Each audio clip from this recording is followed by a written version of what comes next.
شهر رمضان الذي أنزل فيه القرآن هدى للناس وبينات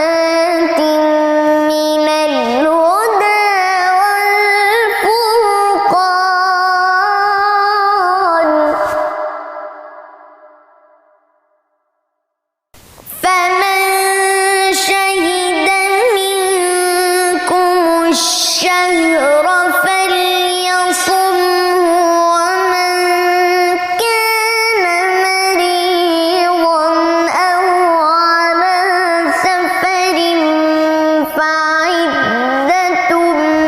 من أيام أخر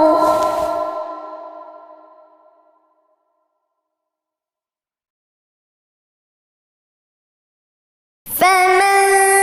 شهد منكم الشهر فليصمه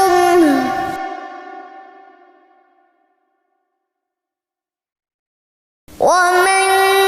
كان مريضا أو على سفر فعدة من أيام أخر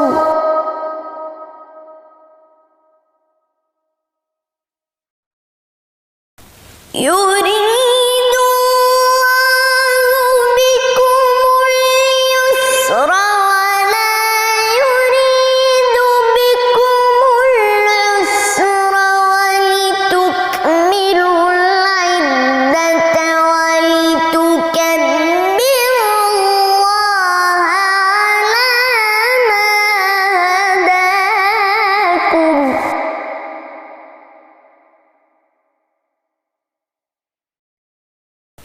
ولتكملوا العدة ولتكبروا الله على ما هداكم ولعلكم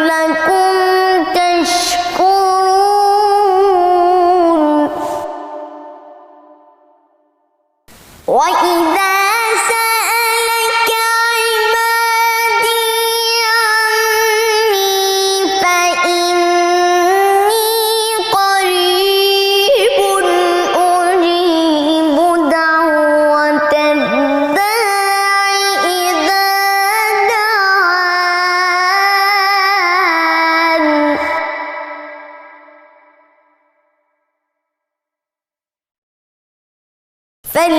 فليستجيبوا